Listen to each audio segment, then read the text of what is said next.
नमस्ते, आप कैसे हैं? उम्मीद करता हूँ कि आप बहुत अच्छे होंगे। मेरा इस चैनल पर आपका स्वागत है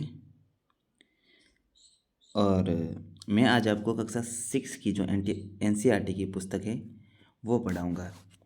आप चाहे किसी दूसरे कॉम्पिटिटिव एग्ज़ाम के उद्देश्य से पढ़ रहे हैं या फिर आप अब कक्षा 6 में हैं, पढ़ रहे हैं या किसी भी उद्देश्य से पुस्तक पढ़ रहे हैं, मैं इसको बिल्कुल ईज़ी वे में एक्सप्लेन करूँगा।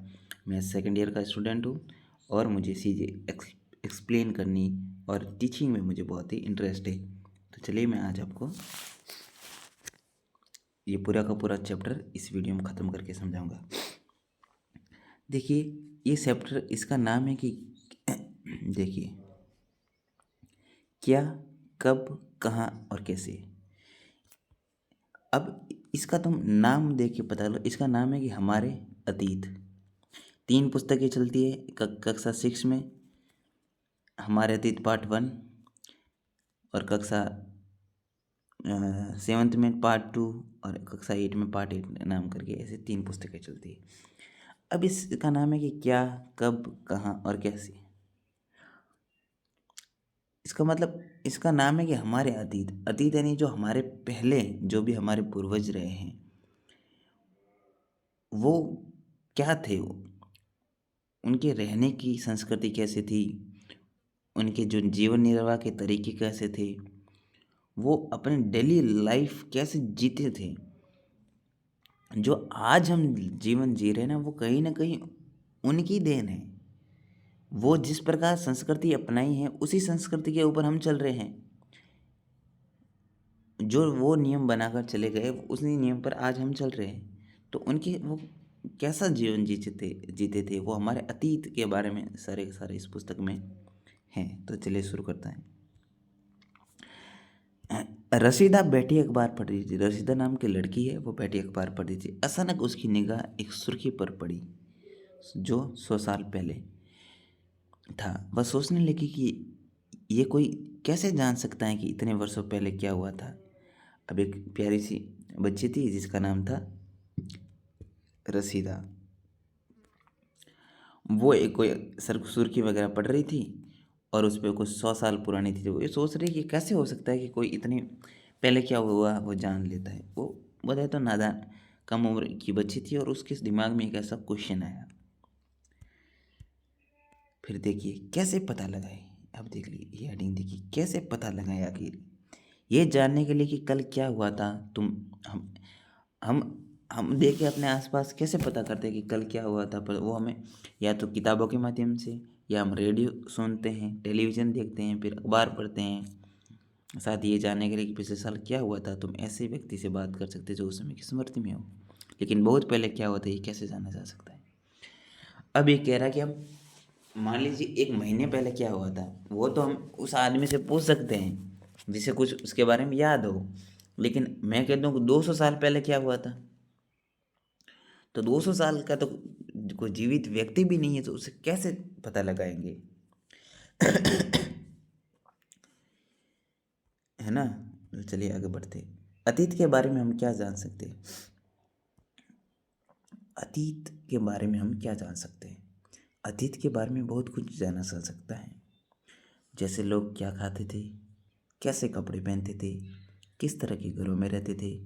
हम आकटकों या शिकारियों या पशुपालकों, कृषकों, शासकीय व्यापारियों, पुरोहितों, शिल्पकारों, कलाकारों, संगीतकारों, फिर वैज्ञानिक के जीवन के बारे में जानकारी हासिल कर सकते हैं। यही नाम हम ये भी पता कर सकते हैं कि उस समय बच्चे कौन कौन से खेल खेलते थे, कौन सी कहानियाँ सुना करते थे, कौन से नाटक देखा करते थे, या फिर कौन कौन से गीत गाते थे। ये आपको समझ में आ गया होगा क्या कहना चाह रहा है। ये अतीत के बारे में जानने की बात हो रही है कि भाई उस समय के लोग कैसे गीत गाते थे, क्या खेल खेलते थे, उनकी रहन सहन की श्रेणी कौन सी थी। आज हम जो खेल खेल रहे क्या वो भी उसी प्रकार के खेल खेलते थे, या आज हम जो जीवन निर्वाह के लिए जो रिसोर्सेज अपना रहे क्या वो भी वैसे वैसे रिसोर्सेज अपनाते थे। तो ये तमाम जो चीज़ें हैं जो हमारे डेली रूटीन में आज हम जो प्रयोग कर रहे हैं क्या वो भी ऐसा करते थे। ये हमारे मन में और आपके मन में विभिन्न प्रकार के प्रश्न चलते हैं और इन प्रश्नों के जवाब ये किताब आपको देंगी। तो चलिए मैं आगे बढ़ता हूँ। लोग कहाँ रहते थे? मैं ये कह रहा कि हमारे अतीत यानी पूर्वज वो कहाँ रहते थे? आज तो हम अपने अपने मकान हैं, अपने रहने की व्यवस्था है, घर में गर्मी लग रही है तो पंखा है। ज़्यादा जो थोड़ा जिसके पास जो ठीक ठाक मीडियम से है वो एसी भी खरीद ले रहा है, और जो नॉर्मल पुअर कैटेगरी का है वो पंखे से उसके घर में मिल जाएगा। तो आज तो हमारे पास लगभग चीज़ें उपलब्ध है, लेकिन उस समय तो टेक्नोलॉजी भी नहीं थी, इतना विज्ञान भी नहीं था। तो वो कैसे रहते थे, कैसे जीवन बिताया, वो इस पुस्तक में पढ़ेंगे। चलिए, लोग कहाँ रहते थे? कई लाख वर्ष पहले से लोग इस नदी के तट पर रह रहे हैं। नर्मदा नदी की बात हो रही है, और ये कह रहा है कि कई लाख वर्ष पहले लोग इस नदी के तट पर रह रहे हैं।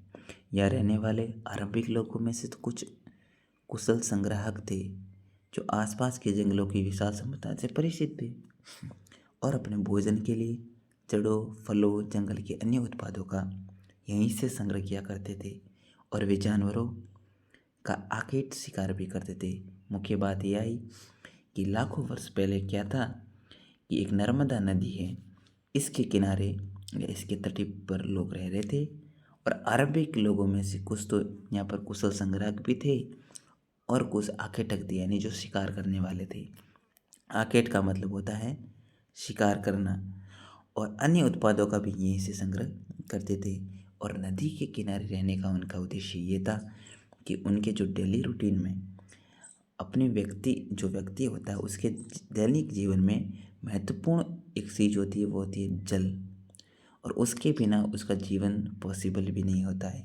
तो उसके लिए वो क्या करता है कि अपना बसाव ऐसे क्षेत्र में करता है जहाँ पर उसे पानी आसानी से उपलब्ध हो जाए, क्योंकि उसकी जीवन की प्राथमिकता सबसे पहले जल होती है।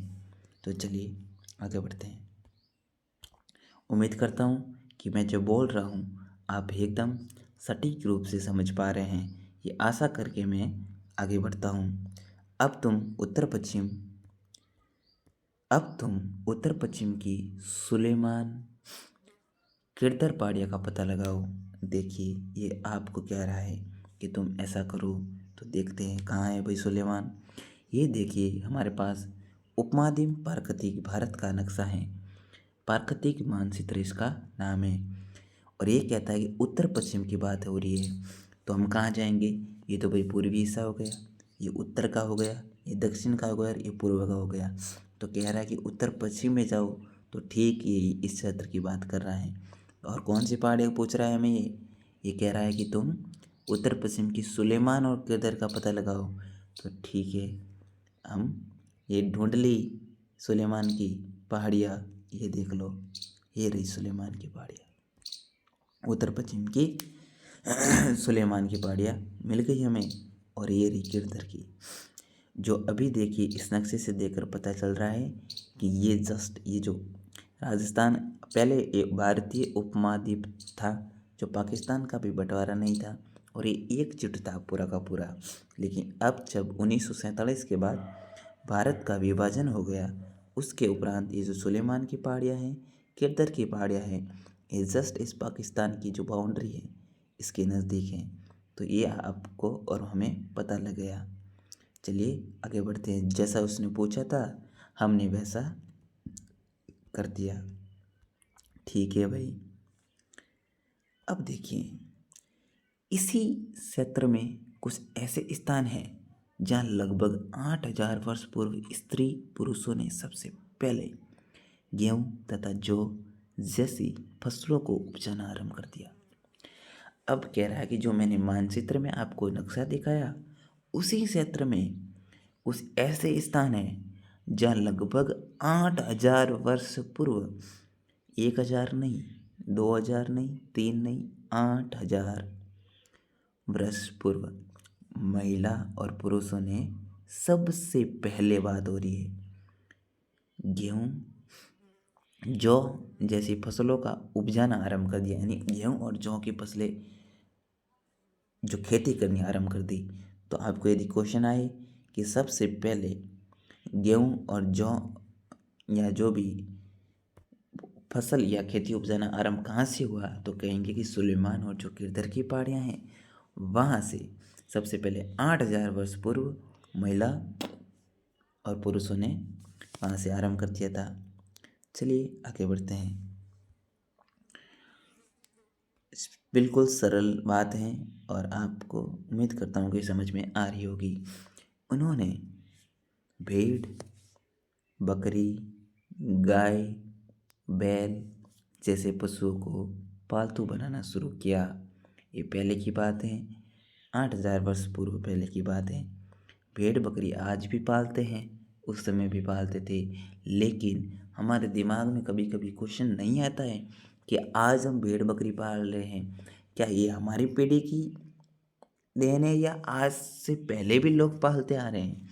यदि आप इतिहास के विद्यार्थी हैं तो ऐसा प्रश्न आपके दिमाग में ज़रूर आना चाहिए, क्योंकि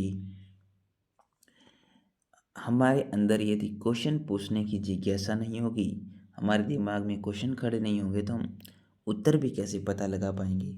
ठीक है, आगे बढ़ते हैं। मैं बिल्कुल ये मान के चल रहा हूँ कि आप 6 क्लास के विद्यार्थी हैं। यदि आप दूसरे कॉम्पिटिटिव के उद्देश्य से पढ़ रहे हैं तो भी मैं मेरी भाषा उसी प्रकार रखूँगा कि एक 6ठी क्लास का विद्यार्थी इसको समझना सारा है। धन्यवाद। अब आगे बढ़ते हैं बच्चों।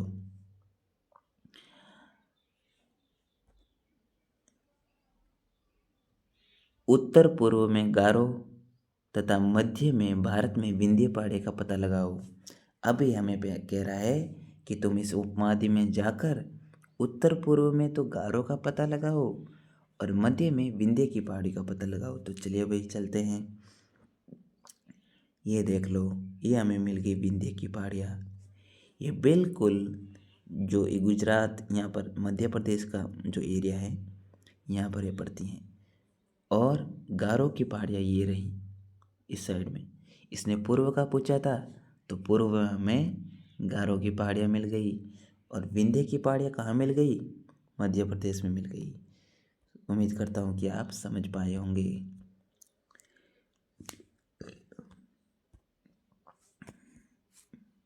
हमने पता लगा दिया जैसा इसने पूछा था। ये कुछ अन्य क्षेत्र ऐसे हैं जहाँ कृषि का विकास हुआ। फिर कह रहा है कि सुलेमान किरदार की पहाड़ियों पर तो हुआ ही हुआ है, किरथर की पहाड़ियाँ, लेकिन ये भी क्षेत्र हैं जहाँ पर कृषि का विकास हुआ है, जहाँ सबसे पहले चावल उपजाया गया। अब आपसे क्वेश्चन पूछा जाए कि सबसे पहले चावल कहाँ उपजाया गया, तो गारो और मध्य की विंध्य पहाड़ियों में उपजाया गया था। उम्मीद करता हूँ कि समझ गए होगी। वे स्थान विंध्य के उत्तर में स्थित है। ठीक है, अब आगे बढ़ते हैं। मानचित्र पर सिंधु तथा इसकी सहायक नदियों का पता लगाने का प्रयास करें। यह आपसे पूछ रहा है कि आप ऐसा करिए। तो आप अपने पास एक एटलस आती है, उसको अपने पास रखें और उसके ऊपर सहायक नदियों का पता लगाएं। सहायक नदियाँ किसे कहते हैं? हमारे दिमाग में आया कि भाई सहायक नदियाँ होती क्या है। अब हम देखेंगे कि एक बड़ी नदी में मिल जाती हैं। अब ये कह रहा है कि मान लीजिए एक बड़ी नदी में चल रही है और यहाँ से एक छोटी नदी और आई, यहाँ से एक और आई, यहाँ से एक और आई, यहाँ से एक और आई, लेकिन ये एक बड़ी नदी चल रही है। तो ये छोटी छोटी नदियाँ इसके अंदर आकर मिल गई और इनका पानी इस बड़ी नदी में एकत्रित हो गया और आगे जाकर इसका नाम एक ही रहा। लेकिन ये विभिन्न प्रकार की छोटी छोटी नदियाँ, सहायक नदियाँ इसमें आकर इसके पानी इसमें डालती गई और ये आगे जाकर एक बड़ी नदी बन गई। तो सहायक नदी वो होती हैं जो छोटी छोटी नदियाँ मिलकर एक बड़ी नदी में मिल जाती हैं और ये उसका पूरा का पूरा तंत्र बनाती हैं। लगभग 4700 वर्षों पूर्व इन्हीं नदियों के किनारे कुछ अरबिक नगर फले फूले। ये कह रहा है कि लगभग 4700 वर्ष पूर्व इन्हीं नदियों के किनारे अरबिक नगर फले फूले। गंगा व इसकी सहायक नदियों के किनारे तथा समुद्री तटवर्ती इलाकों में नगरों का विकास लगभग 2500 वर्ष पूर्व हुआ। अब ये कह रहा है कि जो गंगा नदी है और जो इसकी सहायक नदियाँ हैं, गंगा नदी है, और इसकी सहायक नदियों के किनारे लगभग समुद्री तटवर्ती इलाकों में भी नगरों का विकास लगभग 2500 वर्ष पूर्व हुआ। ये आपको डाटा याद रखना है। गंगा नदी भारत की नदी है, इसकी सहायक नदियाँ बहुत सारी हैं, और इसके किनारे किनारे लगभग 2500 वर्ष पूर्व नगरों का विकास हुआ, इलाकों का विकास हुआ। आज इस प्रकार हम नगर में रह रहे हैं कि मैं उस नगर में रह रहा हूँ, जयपुर में रह रहा हूँ, दिल्ली में रह रहा हूँ, चंडीगढ़ में रह रहा हूँ, उसी प्रकार ये जो नगरों में रहने की परंपरा है 2500 वर्ष पूर्व इस नदियों के किनारे समुद्री तट के इलाकों पर शुरू हो गए लोग रहना। अब सवाल आता है कि भाई नदियों के किनारे क्यों रहे? क्योंकि महत्वपूर्ण बात ये है कि नदियों के किनारे रहने का बसाव की वो लोग, मैंने कहा कि जल ही जीवन है, और वही बात आप यहाँ पर समझ गए होंगे। गंगा तथा इसकी सहायक नदी सोन का पता लगाओ, ये आपको वर्क है। गंगा के दक्षिण में इन नदियों के आसपास का क्षेत्र प्राचीन काल में मगध के नाम से जाना जाता था। गंगा नदी है, ये अपना भारत है, मुझे बनाना नहीं आ रहा है यहाँ पर, तो सही से नहीं बना पाऊँगा। गंगा के दक्षिण में नदियों के आसपास का जो क्षेत्र है मगध के नाम से जाना जाता था, और इसके शासक बहुत शक्तिशाली थे। उन्होंने एक विशाल राज्य स्थापित किया, और देश के अन्य हिस्सों में भी ऐसे राज्यों की स्थापना की गई। फिर कह रहा है कि धीरे धीरे गंगा के दक्षिण में एक मगध है, मगध जो बिहार के इलाके में है, और पहले इसे मगध इसके जो शासक थे वो कह रहा है कि बहुत शक्तिशाली थे, और इन्होंने एक विशाल राज्य स्थापित किया था। देश के अन्य हिस्सों में भी ऐसे राज्यों की स्थापना की गई थी। ठीक है। लोगों ने सदैव उपमहाद्वीप के एक हिस्से से दूसरे हिस्से तक यात्रा की है। लोग हमेशा क्या करते थे, जो उपमहाद्वीप होता है, भारत पहले उपमहाद्वीप था, अब तो भाई हिस्सों में बट गया। उपमहाद्वीप उसे कहा जाता है जो एक पूरा उपखंड होता है, लेकिन अब भारत का पाकिस्तान से बंटवारा हो गया, तो अब वो उपमहाद्वीप नहीं रहा। लोगों ने सदैव उपमहाद्वीप के एक हिस्से से दूसरे हिस्से तक की यात्रा की है। कभी कभी हिमालय जैसे ऊंचे पर्वत, पहाड़ियाँ, रेगिस्तान, नदियाँ तथा समुद्रों के किनारे यात्रा जोखिम भरी होती थी। फिर भी ये यात्रा उनके लिए असंभव नहीं थी। अतः कभी लोग काम की तलाश में, तो कभी प्राकृतिक आपदाओं के कारण एक स्थान से दूसरे स्थान तक जाया करते थे। कभी कभी सेनाएं दूसरे क्षेत्रों पर विजय हासिल करने के लिए जाती थी, और इसके अतिरिक्त व्यापारी भी कभी कबीलों में तो जहाज़ों में अपने साथ मूल्यवान वस्तुएं लेकर एक स्थान से जाते जाते थे। धार्मिक गुरु लोगों की शिक्षा और सलाह देते हुए एक गांव से दूसरे गांव, एक कस्बे से दूसरे कस्बे तक जाया करते थे। कुछ लोग नए रोचक स्थानों को खोजने की शाह में भी उत्सुकता यात्रा करते थे। ठीक है। अब महत्वपूर्ण बात ये कह रहा है, और इन सभी यात्राओं से लोगों को एक दूसरे के विचारों को जानने का अवसर मिला। अब ये बात कह रहे हैं कि बच्चों क्या होता है कि मान लीजिए आप एक एरिया में रह रहे हैं, आप जहाँ रह रहे हैं उसका नाम वाई है, जो एरिया में रह रहे हैं। अब इस वाई एरिया से आप मान लीजिए पी एरिया में चले गए। अब आप जब पहली बार इस पी एरिया में जाएंगे, तो आपको यहाँ रहने के लिए, लोगों से मिलने जुलने के लिए आपको टाइम लगेगा, लेकिन धीरे धीरे आप 1 वर्ष 2 वर्ष गुजर जाएगा, तो आप पाएंगे कि आप जब पहले आए थे, तो इस एरिया की आपको तो भाषा भी नहीं आती थी। ये लोग बोलते थे तो आपको कुछ समझ में भी नहीं आता था। लेकिन अब 1 वर्ष बाद ऐसा हुआ कि आप उन्हीं लोगों की भाषा धीरे धीरे बोलने लग गए, और उनसे मिलने जुलने लग गए, उनकी संस्कृति को पहचानने लग गए, उनके क्या विचार हैं उनको जानने लग गए, और उन्हीं की भांति अपने आप को आप ढालने लगे। तो आप उनके साथ इस प्रकार मिशन बना दिया कि उनके विचारों से आप एकदम घुल मिल गए कि आपको पता ही नहीं लगता कि मैं इस एरिया का नहीं हूँ। तो इसी प्रकार लोग एक स्थान से दूसरे स्थान पर यात्रा करते रहे, लोगों से मिलते रहे, और रोचक स्थानों की खोजने की साथ यात्रा करते रहे, और धीरे धीरे ये क्रम जारी रहा, और आज भी जारी है। यात्राएं आज भी होती हैं।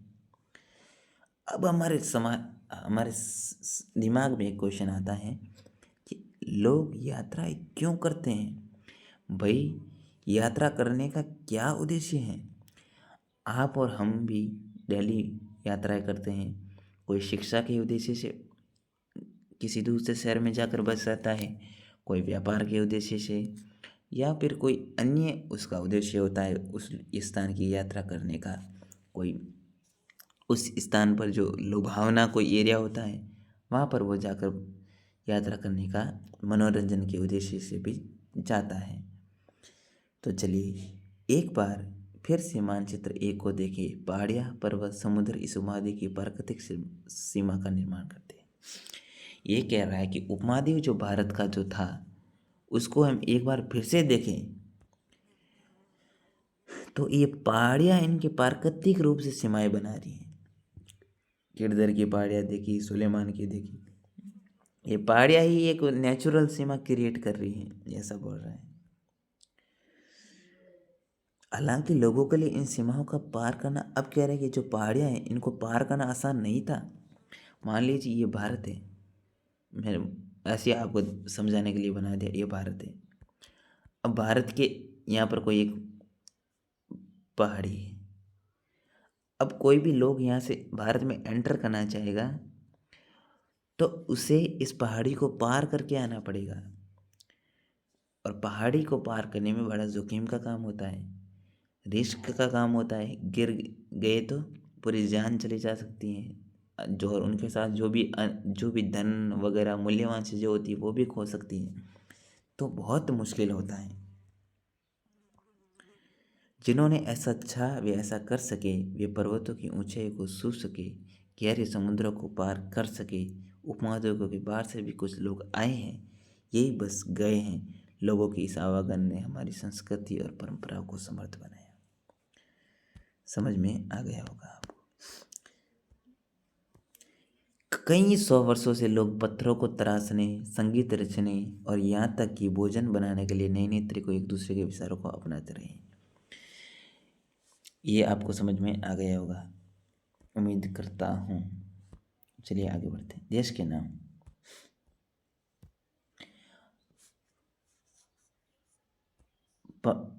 ये थोड़ा आपको पढ़ा देता हूँ क्या है, देखिए। ताड़ पत्रों से बने पांडुलिपि का एक पृष्ठ।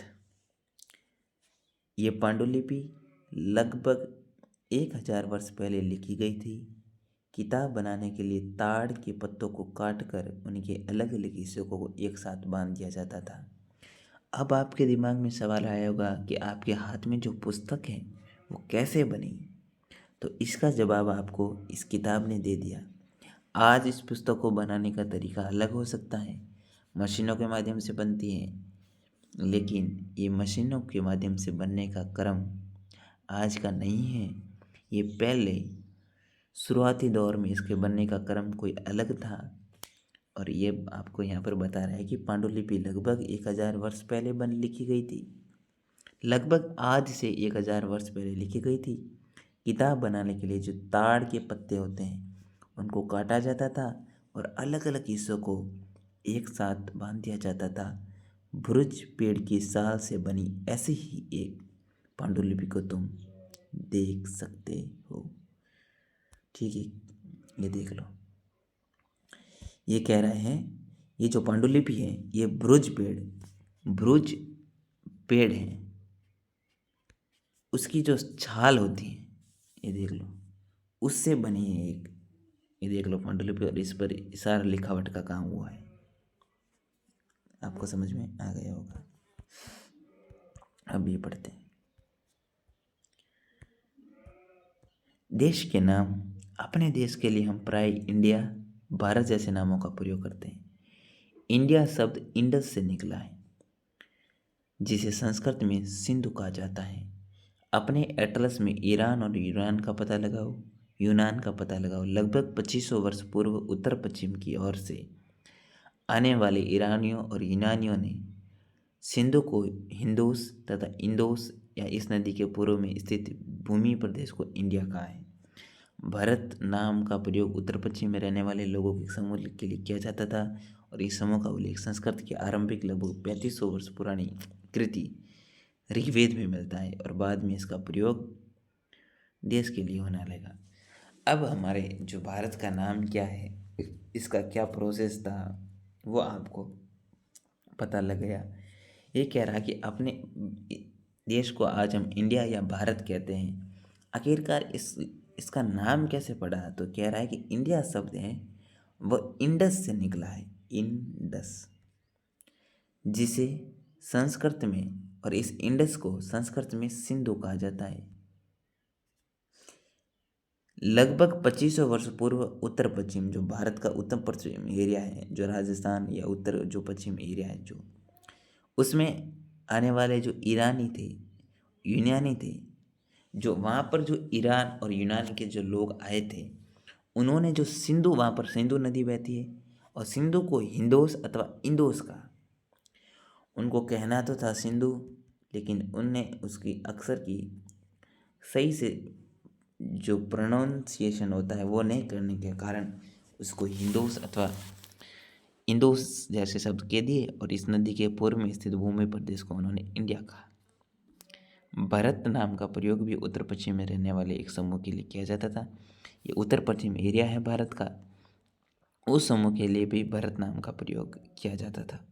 इस समूह का उल्लेख संस्कृत की आरंभिक लगभग 3500 वर्ष पुरानी कृति ऋग्वेद में भी मिलता है, और एक ऋग्वेद एक ग्रंथ है, उसमें उल्लेख संस्कृत की एक आरंभिक लगभग 3500 वर्ष पुरानी कृति, उसमें भी ऋग्वेद में मिलता है, और बाद में इसका प्रयोग देश के लिए होने लगा। समझ में आ गया होगा आपको। अतीत के बारे में कैसे जाने, अब कह रहा है कि हम अपने अतीत के बारे में कैसे पता लगाएं और कैसे जानें। अतीत की जानकारी हम कई तरह से प्राप्त कर सकते हैं। इनमें से एक तरीका अतीत में लिखी गई पुस्तकों को ढूंढना और पढ़ना। कल क्या हुआ था, परसों क्या हुआ था, हजारों वर्ष पहले क्या हुआ था, उसका पता करने के लिए हमें किताबों को खोजना पड़ेगा, किताबें पढ़नी पड़ेगी, और उसी से जान पाएंगे। और किताबें ही हमारे दिमाग में सोचने की जो क्षमता है, हमारे निर्णय लेने की जो क्षमता है, वो विकसित कर पाएगी। ये पुस्तकें हाथ से लिखी होने के कारण इन्हें पांडुलिपि कहा जाता है। आपको उस चीज़ का, जो पहले मैंने पांडुलिपि कही थी, उसका उत्तर मिल गया। आखिरकार पांडुलिपि होती क्या है? ये वो पुस्तकें होती है जो हाथ से लिखी जाती हैं। अंग्रेजी में पांडुलिपि के लिए प्रयुक्त होने वाला शब्द मैन्यूस्क्रिप्ट। पांडुलिपि ये या तो संस्कृत शब्द हो सकता है या हिंदी शब्द हो सकता है, लेकिन इसे अंग्रेजी में कहते हैं मैन्यूस्क्रिप्ट। शब्द लैटिन शब्द, अब मैन्यूस्क्रिप्ट जो शब्द है, ये लैटिन शब्द मैनु, जिसका अर्थ हाथ या हाथ है, से लिखना। ये पांडुलिपियाँ प्राय ताड़पत्रों अथवा हिमालय क्षेत्र में उगने वाले भृज नामक पेड़ की छाल से विशेष तरीके से तैयार भोजपत्र पर लिखी मिलती हैं। ये पांडुलिपियाँ प्राय क्या होती हैं? ये पांडुलिपियाँ प्राय ताड़पत्र अथवा हिमालय क्षेत्र में उगने वाले भुर्ज नामक पेड़, एक पेड़ है भुर्ज नाम का पेड़ है, उसकी जो छाल होती है उसके विशेष तरीके से तैयार भोजपत्र पर लिखी मिलती है। चलिए आगे बढ़ते हैं। इतने वर्षों में इनमें से कई पांडुलिपियों को कीड़ों ने खा लिया तथा कुछ नष्ट कर दी। अब क्या होता कि पेड़ की जो छाल है, भोजपत्र, पेड़ में जो लकड़ी होती है उसमें क्या होता है कि जो छोटे छोटे बारीक जीव होते हैं, जीवाणु होते हैं, वो लगने की संभावना होती है, और वो जीवाणु धीरे धीरे उस पेड़ को जो क्या करते हैं कि उसको खा खा कर इतना खोखला बना देते कि एक दिन वो पूरा उस इतनी मजबूत लकड़ी का चूर्ण बनकर रह जाता है। तो उन कीड़ों ने क्या किया कि जो लिखी हुई थी उनको खाकर एकदम नष्ट कर दी, और जो नष्ट करने के कारण जो उन पर बातें लिखी थी वो हमारे लिए अनुपलब्ध हो गई। फिर भी ऐसी कई पांडुलिपियाँ आज भी बची हैं, और प्राय ये पांडुलिपियाँ मंदिरों और विहारों में प्राप्त होती हैं। इन पुस्तकों में धार्मिक मान्यता व व्यवहार, राजाओं के जीवन, औषधियाँ, विज्ञान आदि सभी के प्रकार के विषयों की चर्चा मिलती हैं। और इनके अतिरिक्त हमारे यहाँ महाकाव्य, कविताएँ, नाटक भी हैं। इनमें से कई संस्कृत में लिखे हुए मिलते हैं, जबकि अन्य प्राकृत और तमिल में हैं। प्राकृत भाषा का प्रयोग आम लोग करते थे। प्राकृत भाषा है उसका जो आम लोग हैं, जिस प्रकार हम भारत में हैं, जो आम लोग हैं, जो दैनिक जीवन जीने वाले लोग थे, जो राजा वर्ग नहीं था, वो जो लोग थे वो प्राकृतिक भाषा का प्रयोग करते थे। और इनके अतिरिक्त जो महाकाव्य, कविताएं, नाटक भी हैं, इनमें से कई संस्कृत में लिखे हुए मिलते हैं, जबकि अन्य प्राकृत और तमिल में मिलते हैं। यह आपको समझ में आ गया होगा। हम अभिलेखों का भी अध्ययन कर सकते हैं। अब अभिलेख क्या होता है?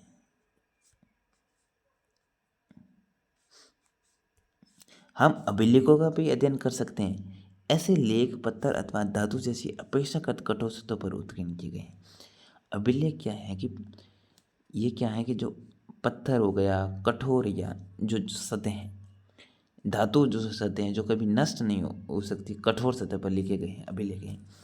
कभी कभी शासक अथवा अन्य लोग अपने आदेशों को इस तरह से उत्कीर्ण करवाते थे ताकि लोग उन्हें देख सकें, पढ़ सकें, उनका पालन कर सकें। जो राजा वर्ग के लोग थे, जो अपनी उपलब्धियां होते थे, वो पत्थर या अभिलेखों पर उत्कीर्ण करवाते थे ताकि उनके संसार जाने के बाद वो लोग इन्हें पढ़ सकें और देख सकें।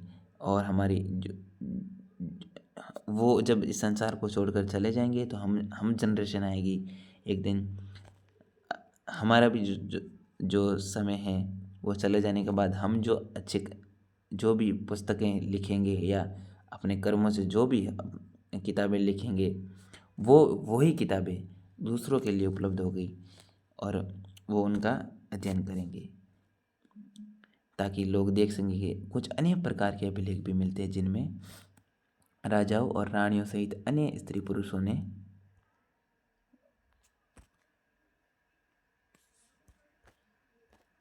अपने कार्य के विवरण उत्कीर्ण करवाए हैं।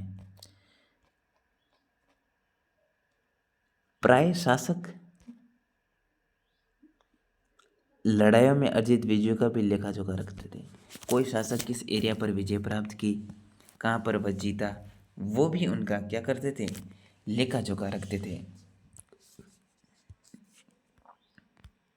देखिए यहाँ पर पढ़िए, लगभग 2250 ईसा पूर्व पुराना यह अभिलेख वर्तमान अफगानिस्तान के कंधार से प्राप्त हुआ है। यह अभिलेख अशोक नामक शासक के आदेश पर लिखा गया था। अफगानिस्तान का कंधार एरिया है। ये बात हो रही है 2200 से 2250 वर्ष पूर्व की बात कर रहा है। वहाँ पर एक शासक था जिसका नाम था अशोक। अशोक जी ने शासक के आदेश पर लिखा गया है, अशोक शासक था, उसके आदेश पर लिखा गया है।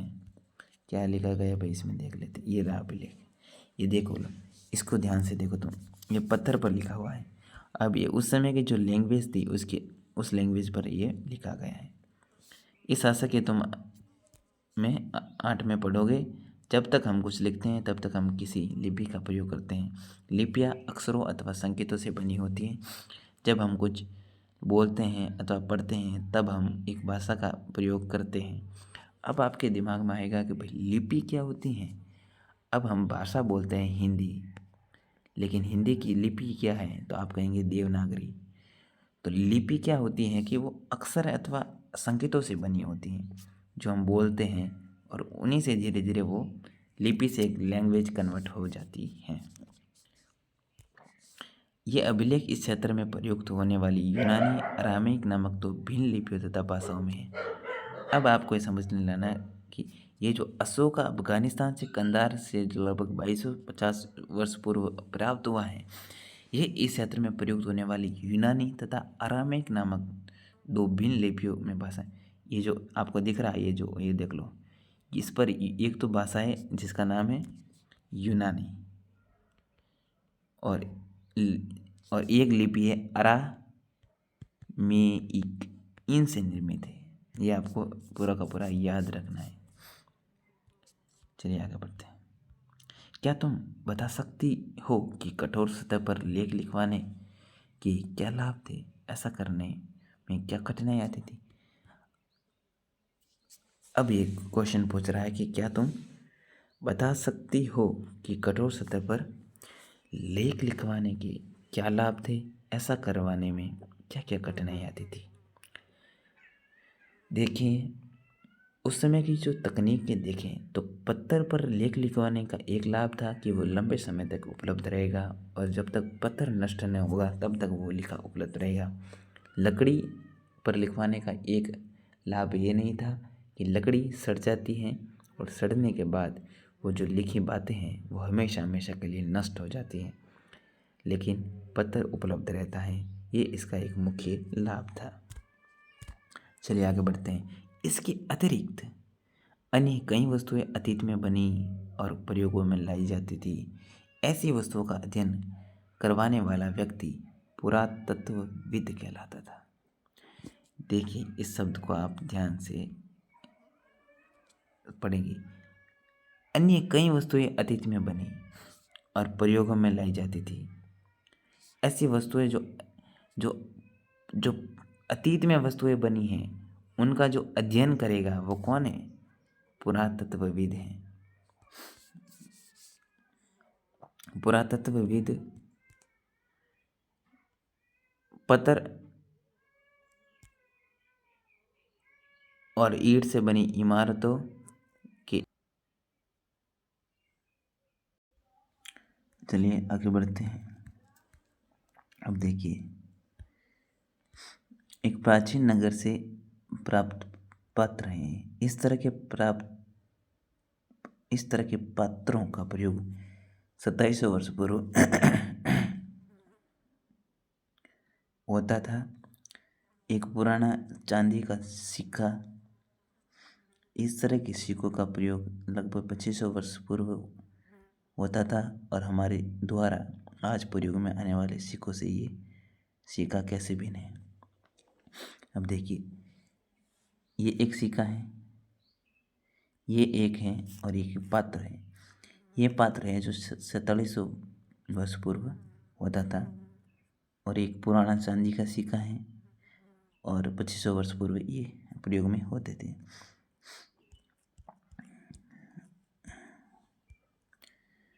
सिक्कों की प्राप्ति के लिए छानबीन तथा खुदाई भी करते हैं। इनमें से कुछ वस्तुएं पत्थर, पक्की मिट्टी तथा कुछ धातु की बनी हो सकती थी। ऐसे तत्व कठोर और जल्दी नष्ट होने वाले थे। सिक्कों की प्राप्ति के लिए छानबीन और खुदाई करते हैं। भाई, किसी भी चीज़ की छानबीन करने के लिए उसकी खुदाई आवश्यक है और इनमें से कुछ वस्तुएं हैं वो पत्थर, पक्की मिट्टी, कुछ धातु की बनी हो सकती हैं। ऐसे तत्व कठोर और जल्द नष्ट होने वाले होते हैं। पुरातत्वविद का मतलब आपको पता है, जो पुरानी अतीत की वस्तुओं का अध्ययन करता है। चीड़ियों तथा मछलियों की हड्डियों भी ढूंढते हैं। इससे उन्हें ये जानने में मदद मिलती है कि अतीत में लोग क्या खाते थे। वनस्पतियों के अवशेष बहुत मुश्किल से बच पाते हैं। यदि अन्न के दाने अथवा लकड़ी के टुकड़े जल जाते हैं तो वे जले हुए रूप में बसे रहते हैं। ये बात आपको समझ में आ गई, एकदम इजी है। क्या पुरातत्वविदों को बहुधा कपड़ों के अवशेष मिलते होंगे? नहीं, बिल्कुल नहीं। देख लो, पांडुलिपियाँ, अभिलेख, पुरातत्व से ज्ञात जानकारियों के लिए इतिहासकार पर स्रोत शब्द प्रयोग करते हैं। इतिहासकार उन्हें कहते हैं जो अतीत का अध्ययन करते हैं और स्रोत की प्राप्त होते ही अतीत के बारे में पढ़ना बहुत रोचक हो जाता है। इतिहासकार जो अतीत का अध्ययन करता है, इतिहासकार को कुछ ऐसा स्रोत मिल गया किसी चीज़ के बारे में अध्ययन करने का, तो उस चीज़ के बारे में रिसर्च करने में उस इतिहासकार को बहुत रोचक हो जाता है। मान लीजिए वो अशोक के अभिलेखों का अध्ययन कर रहा है, लिपि का अध्ययन कर रहा है, लेकिन उस लिपि का अध्ययन करने के दौरान उसे कुछ ऐसा मिल गया रोचक स्रोत मिल गया इतिहास का, तो वो उसकी रिसर्च में बहुत ही रोचक परिणाम लाता है, क्योंकि इन स्रोतों की सहायता से हम धीरे धीरे अतीत का पुनर्निर्माण करते जाते हैं। अतः इतिहासकार तथा पुरातत्वविद उन जासूसों की तरह हैं, जो इन सभी स्रोतों का प्रयोग सुराग के रूप में कर अतीत की जानकारी के लिए हमारे सामने उपलब्ध कराते हैं। ये कह रहा कि एक जासूस होता है, मान लीजिए एक जासूस है, वह जासूस दूसरी कंट्री में जाएगा, दूसरी कंट्री में जाकर वो पहले वहाँ पर अपना बसाव करेगा। पहले मान लीजिए कि उस जासूस को एक एनकाउंटर का कुछ दिया गया कि भाई यहाँ पर उसे एनकाउंटर करना है, तो पहले वो उस एरिया की छानबीन करेगा कि जिस व्यक्ति का एनकाउंटर करना है वह कितने बजे निकलता है, कहाँ पर जाता है, वो पूरी छानबीन करेगा। फिर वो अपने जो उसका काम है, जो उसे दिया गया है, वो करेगा। इसी तरह इतिहासकार भी उनकी जासूसों से तुलना की गई है कि इनको यदि स्रोत का प्रयोग या कुछ सुराग मिल जाए अतीत को जानने का, तो वो एक जासूस की तरह उस सुराग के साथ बिहेव करते हैं कि बस इसको किस प्रकार प्रयोग किया जाए। उम्मीद करता हूँ कि आप समझ गए होंगे। अतीत एक या अनेक। क्या तुमने इस पुस्तक की शीर्षक हमारे अतीत पर ध्यान दिया है? ये आपको प्रश्न पूछ रहा है। हाँ, अतीत शब्द का प्रयोग बहुवचन के रूप में किया गया है। ऐसा इस तथ्य की और ध्यान दिलाने की किया गया है कि अलग अलग समूहों के लोगों के लिए इस अतीत के अलग अलग मायने थे। उदाहरण के लिए पशुपालक जो कृषि का जीवन राजाओं रानियों के जीवन से, व्यापारियों का जीवन शिल्पकारों के जीवन से बहुत भिन्न था। जैसा कि हम आज भी देखते हैं, आज भी राजा का जीवन है, रानी का जीवन है। आज राजा रानी का तो वो सिस्टम नहीं रहा, लेकिन जो पॉलिटिक्स वर्ग है, राजनीतिक वर्ग है, वो आज की तरह एक राजा रानी की तरह ही समाज या सोसाइटी के साथ बिहेव करते हैं, व्यवहार करते हैं और अपने आप को ऊंचा दिखाने की, जैसे एक शासक वर्ग का रुतबा होता है, ऐसा दिखाने की कोशिश करते हैं। तो उस समय भी देश के अलग अलग हिस्सों में लोग रहते थे और वो भी अपना अलग अलग व्यवहार करते थे। जो कृषक हैं, आज का जो कृषक है उसका जीवन भिन्न है, आज का जो राजनीतिक है उसका जीवन भिन्न है, जो शिक्षक है उसका जीवन भिन्न है। और उसी भांति भिन्नताएं पहले के समाजों में भी थी, रीति रिवाजों का पालन करते थे। उदाहरण के लिए आज अंडमान द्वीप के अधिकांश लोग अपना भोजन मछलियाँ पकड़कर शिकार करके, अंडमान द्वीप है जो भारत का, उस पर आज भी लोग मछलियाँ पकड़ते हैं, शिकार करते हैं, फल फूल की संग्रह प्राप्त करते हैं। इसके विपरीत शहरों में रहने वाले लोग खाद्य आपूर्ति के लिए अन्य व्यक्तियों पर निर्भर करते हैं। इस तरह के भेद अतीत में भी विद्यमान थे। सिंपल सी बात है कि आज भी लोग शिकार करते हैं, फल फूल इकट्ठा करते हैं और अपना जीवन चलाते हैं। और उसी भांति प्राचीन समय में भी ये भी व्यवस्थाएं मौजूद थी। इतिहास का मतलब ये है कि प्राचीन में क्या था और उसी प्राचीन का मिला जुला तत्व आज प्राचीन से, अतीत से ही वर्तमान निर्मित होता है। क्योंकि जिस प्रकार अतीत में जो घटनाएं घटित हुई उन्हीं का मिला जुला या उनमें थोड़ा बहुत परिवर्तन होकर हमारे सामने वर्तमान आया। और आज जैसा वर्तमान के साथ हम बिहेव करेंगे, जैसा वर्तमान को जिएंगे और हमारी जो जो प्राकृतिक संपदा है जो हमें मिली है, उनका यदि हम सही प्रयोग करेंगे और अपनी आने वाली पीढ़ी के लिए बचा कर रखेंगे, तो ये महत्वपूर्ण होगा कि हमारी जो प्राकृतिक रिसोर्सेस है उनका सही से प्रयोग हो जाएगा। इसके अतिरिक्त एक अन्य तरह का भेद है, उस समय शासक अपनी विजयों का लेखा जोखा रखते थे। आज भी हम देखें तो 1947 में जो भारत का जो स्वतंत्रता जो वो है, स्वतंत्रता के लिए जो युद्ध हुआ था या जो संघर्ष कह सकते हैं आप, एक प्रकार का वॉर कह सकते हैं इंग्लिश में से, तो उसी भांति वो उस समय टेक्नोलॉजी विकसित थी, किताबें थी, पेज थे, तो सब लिखने की व्यवस्था थी, स्याही की व्यवस्था थी। तो वो तो हम उसका विवरण कि इस तारीख को ये सही जो ये लिख लिए, लेकिन उससे पहले प्राचीन समय में भी वो जो शासक क्या करते थे उसका लेखा जोखा रखते थे और उन शासकों उनके द्वारा लड़ी जाने वाली लड़ाई के बारे में काफ़ी कुछ जानते थे। शिकारी, मछुआरे, संग्राहक, कृषक, पशुपालक जैसे आम आदमी अपने कार्यों का लेखा जोखा नहीं रखते थे। पुरातत्व की सहायता से हम उनके जीवन को जानने में मदद मिलती। हालांकि सभी इनके बारे में कुछ जानना शेष है। तिथियों का मतलब, अब ये डेट क्या होती है? तिथि, इसका मतलब क्या है? इसमें आप बार बार ईसा पूर्व, ईस्वी, ये आप वर्ड सुन रहे हैं लेकिन आपको इसका पता ही नहीं है, तो अब उसका पता करने का समय आ गया है। अगर कोई तुमसे तिथि के विषय में पूछे तो तुम शायद उस दिन की तारीख, माह, वर्ष, जैसे कि 2000 या इसी तरह का कोई वर्ष बताओगी। वर्ष की ये गणना ईसाई धर्म प्रवर्तक ईसा मसीह के जन्म की तिथि से की जाती है। ईसाई एक धर्म है, रिलीजन है।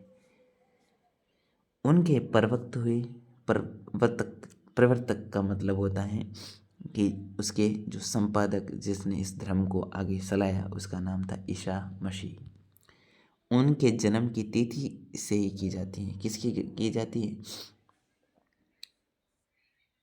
अतः 2000 वर्ष कहने का तात्पर्य है कि ईसा मसीह जन्म के 2000 वर्ष के बाद ईसा मसीह के जन्म के पूर्व की तिथियों से हम लगाते हैं ईसा पूर्व, यानी ईसा से पहले के रूप में जानी जाती है। इस पुस्तक में 2000 को अपना आरंभिक बिंदु मानते हुए वर्तमान से पूर्व की तिथियों का उल्लेख करेंगे। अब मैं आपको समझाता हूँ। ये कह रहा है कि मान लीजिए ईसा मसीह का जन्म इस दिन हुआ, तो इस जन्म के बाद का जो कालखंड या जो समय हुआ उसको तो हमने कह दिया ईस्वी। और इस ईसा मसीह के जन्म से पहले का जो कालखंड रहा, जो समय रहा, मान लीजिए ईसा मसीह के जन्म से 100 साल पहले की बात हो रही है, तो हम कहेंगे कि ईसा मसीह के जन्म के 100 वर्ष पूर्व, यानी ईसा पूर्व। अब हम कहेंगे कि यहाँ से ईसा मसीह के जन्म के बाद 100 वर्ष बीत गए, तो कहेंगे कि ईसा मसीह के जन्म से बाद हुआ वो हुआ 100 ईस्वी। ये बात आपकी समझ में आ गई होगी। उम्मीद करता हूँ कि आप समझ गए होंगे। आगे चलते चैप्टर ये मुझे लगता है कि समाप्त हो गया है और कुछ बातें यहाँ पर हम समझ लेते हैं। पूरा पढ़ूंगा, एक भी छोड़ूंगा नहीं। चलिए, अंग्रेजी में बीसी, बिफोर क्राइस्ट, ये रहा बिफोर क्राइस्ट। अंग्रेजी में बीसी, हिंदी में ईसा पूर्व। ये बीसी तो ईसा पूर्व को ही अंग्रेजी में हम बीसी कहते हैं, जिसका मतलब होता है बिफोर यानी पहले, क्राइस्ट यानी जो पूर्व, यानी ईसा पूर्व। कभी तुम तिथियों से पहले एडी, हिंदी में ई लिखा पाते हैं। एडी का मतलब होता है एनो डोमिनी नामक दो लैटिन शब्दों से बना है। इसका तात्पर्य ईसा मसीह के जन्म के वर्ष से है। वो बात मैंने आपको पहले बता दी कि ईसा मसीह के जन्म से एडी होता है, उसे जब हम हिंदी में ईस्वी कहते हैं, उससे ही अंग्रेजी में एडी कहते हैं, जिसका मतलब होता है एनो डोमिनी। जो एनो डोमिनी है वो लैटिन भाषा के दो शब्दों से बना है और इसका तात्पर्य है ईसा मसीह का जन्म के बाद का वर्ष। कभी कभी एडी की जगह सीई तथा बीसी की जगह बीसी का प्रयोग किया जाता है। कभी कभी जो ईस्वी है जिसे अंग्रेजी में एडी कहते हैं उसकी जगह हम सीई भी प्रयोग करते हैं, और जो जिसे हम बीसी कहते हैं बिफोर क्राइस्ट यानी ईसा पूर्व, इसकी जगह हम बीसीई का प्रयोग भी करते हैं। सीई अक्षरों का प्रयोग कॉमन एरा और बीसी का बिफोर कॉमन एरा के लिए होता है। हम इन शब्दों का प्रयोग इसीलिए करते हैं क्योंकि विश्व के अधिकांश देशों में अब इस कैलेंडर का प्रयोग सामान्य हो गया है और भारत में भी तिथियों के इस रूप का प्रयोग लगभग 2 वर्ष पूर्व आरंभ हुआ है। कभी कभी अंग्रेजी के भी अक्षर का प्रयोग होता है जिसका तात्पर्य है बिफोर प्रेजेंट, यानी वर्तमान से पहले। अब आपको इतना कुछ याद नहीं रखना है, आपको महत्वपूर्ण है ये पूरा। इसको समझ गए आप? इसको, किसको? ये इस पर अगर आपको तो सब समझ गए। बाकी ये तो इसके अलग BCE इसके नाम है, लेकिन बात एक ही है कि ईसा मसीह ईसवी और ईसा पूर्व में यही अंतर है कि ईसा मसीह का जन्म हुआ, उसके बाद के समय को कहा गया ईसवी, और ईसा मसीह के जन्म के पहले के समय को कहा गया ईसा पूर्व। ईसा मसीह के जन्म के बाद जो भी समय रहा निकला है उसे ईसवी, और ईसा मसीह के जन्म से पहले। अब आपको मैं कहूँगी 200 ईसा पूर्व, तो आपको ये समझ में आ गया कि ये बात है ईसा मसीह के जन्म से पहले की। और मैं कह दूँ 200 ईस्वी, तो आप कहेंगे कि ईसा मसीह के जन्म के बाद का कालखंड है, जिसे हम अंग्रेजी में कहते हैं ईसा पूर्व को हम अंग्रेजी में BC कहते हैं, जिसका मतलब होता है BC कहते हैं, और हिंदी में इसे ईसा पूर्व कहते हैं जिसका तात्पर्य बिफोर क्राइस्ट। और कभी कभी हम जो ईस्वी की बात आई तो ईस्वी को क्या कहेंगे? AD कहेंगे। ईस्वी को कहेंगे AD, यानी एनो डोमिनी नाम इस शब्द से हम करेंगे, जो ईसा के जन्म से बाद का समय। तो थैंक यू सो मच, आपका इस क्लास में एंड तक आप जुड़े रहे, और उम्मीद करता हूँ कि आपको जो मेरी एक्सप्लेनेशन है वो समझ में आई। और इसी के साथ मैं अपना वीडियो समाप्त करता हूँ। धन्यवाद।